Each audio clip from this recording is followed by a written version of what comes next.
গতকালকে বিকালবেলা মোট 14 জনকে আটক করা হয়েছে আমাদের আগরতলা রেল স্টেশন থেকে। আমরা জিআরপি থানা এবং আরপিএফ থানা মিলে।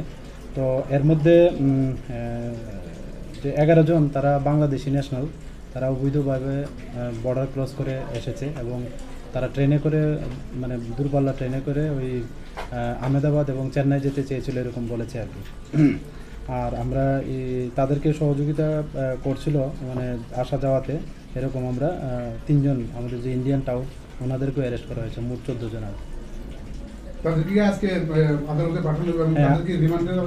হ্যাঁ, আজকে তাদের মহামান্য আদালতে প্রেরণ করা মানে হচ্ছে এবং পুলিশ রিমান্ডও চাওয়া হবে।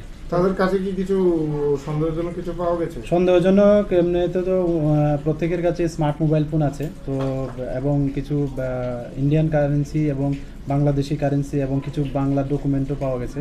তো আমরা এগুলি দেখছি, খতিয়ে দেখছি কি আছে কি। বাংলাদেশের কোথা থেকে এসেছিল তারা? তো বেশিরভাগই আমরা খাগড়াছড়ি জেলার আর এবং নড়াইল জেলারও আছে বাংলাদেশের। তো তারা ওই ম্যাক্সিমাম যেমন 7 জন তারা খাগড়াছড়ি ডিস্ট্রিক্টের এবং বাকি যে 4 জন আছে মহিলা তারা নড়াইল ডিস্ট্রিক্টের আর কি। ভারতের কোন দিকটা ইউজ করে মানে ভারতে ঢুকছে? অ্যাকচুয়ালি এটা মানে এই মুহূর্তে তদন্তের স্বার্থে আমরা এটা বলতে পারছি না আর কি। আচ্ছা, অনেকদিন ধরেই আপনারা এই বাংলাদেশে আটক করছেন আগরতলা রেল স্টেশনে।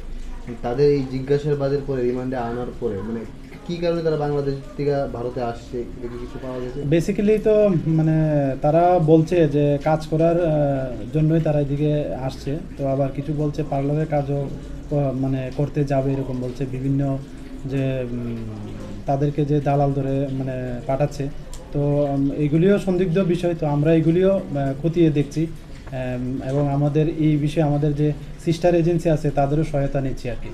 যে 3 জন ভারতীয় টাউটকে ধরা হয়েছে তারা কি আগেও এই কাজের সাথে জড়িত ছিল? আগে আমরা তাদের যে লোকাল পিএস আছে আমরা ওনাদেরকে মানে মেসেজ দিয়েছি তারা অন্য কোনো কেসে ইনভলভ আছে কিনা। তো এখন পর্যন্ত তো এটাতে পাওয়া গেছে। তো আগে আমরা দেখবো, আরও রিমান্ডে আসলে আমরা আরও দেখতে পাবো। স্যার, যে 3 জনকে টাউট আটক করা হয়েছে তাদের মধ্যে একজন বহিরাজ্যের আছে। হ্যাঁ, উনি মানে আসাম রাজ্যের আর কি, শিলচরের বাসিন্দা। উনি এখানে মানে আসাম থেকে এসে এখানে? হ্যাঁ, উনি অ্যাকচুয়ালি গত পরশুদিন রাত্রে এসছেন এবং কালকে উনি যেতে চাচ্ছেন আর কি ওইদিকে আমাদের রেল ব্যবহার করে আর কি। Thank you.